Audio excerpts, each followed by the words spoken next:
Hello everyone and welcome to my YouTube channel. Today we're going to discuss what is Instagram thread application and how you can set up the threads or how you can create account on threads. So what you have to do, you have to simply watch this video completely.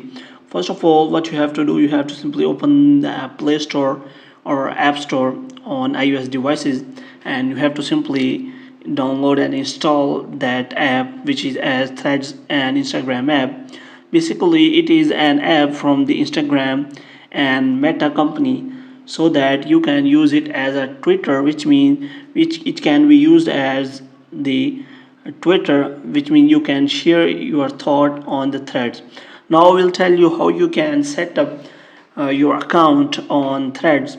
So setting of account on the threads is very simple, because what you do not have to do anything difficult. You have to simply attach your Instagram account to thread, and you can use that Instagram account for the thread also, which means you have to simply verify that Instagram app you want to connect, and after that you can see that your threads account has been created.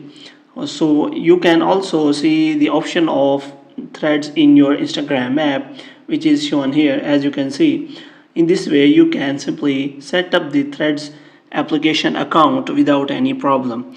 If you want to get more videos like these, kindly subscribe our channel.